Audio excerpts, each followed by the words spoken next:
With your predecessor back on Merseyside and seemingly out of work, there have been further rumours as well about yourself, Roy. I mean, do you feel under any added pressure, given that Rafa's back? What rumours are they? Rafa Benitez back on Merseyside and being linked with the so-called return to Liverpool Football Club. Well, you'd have to ask the owners about that. Does it add any extra pressure? Does it concern None you? at all, no. And it's just a case of getting on with the job?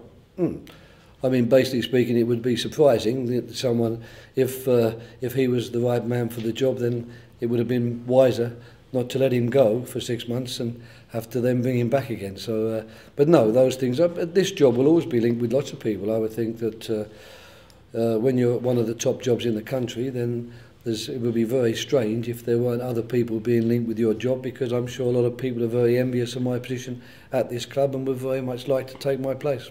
And is January a real big opportunity for you to start shaping the side in the way that you want it now with the transfer window? Well, that would depend upon the players who are available. If the players who are available that we have talked about, targeted and think could really make us a better team, if those players were available, then of course it would help me shape the team a lot quicker than maybe will be the case. But I fear that the type of player that we are looking at, the type of player that we think is necessary to improve our team, won't be available in the January transfer window, even if money was available. So we are anxious that any players we bring in are the right ones, and are the right ones for the future, not just the immediate future, but the long-term future.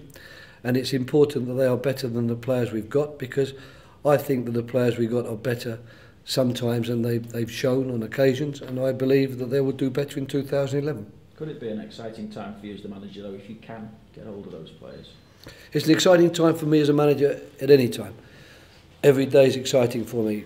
Every day I realise I'm privileged to be in the position of a football manager, perhaps even more privileged to be the manager of one of the biggest clubs in Europe.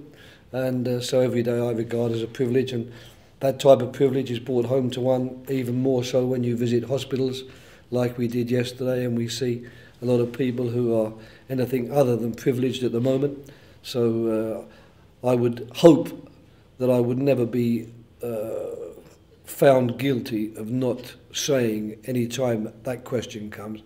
Of course it's a privilege, of course I'm happy to be there, and I'm really looking forward to the challenge that 2011 will bring with this team, who I think, and I repeat myself now, is capable of doing better things than maybe they've shown during large parts of 2010. Do you feel you're still in a decent position to strike for the top four?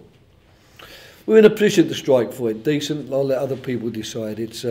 We're a good few points off. A lot of people will say that it's pie in the sky to suggest we can do it. I don't think there's such a thing as pie in the sky really in terms of football, because I've seen in the past so many times teams doomed to relegation who don't get relegated, and teams like Leeds United many years ago who were so obviously going to win the English First Division and they didn't do so. So everything's possible, and while things are possible we'll play for them, but we're realistic, and we certainly aren't making any vain boasts or promises. We know the task ahead, we know that we've given ourselves a severe handicap, but we'll work as hard as we can to bring in that handicap and do the best job we can.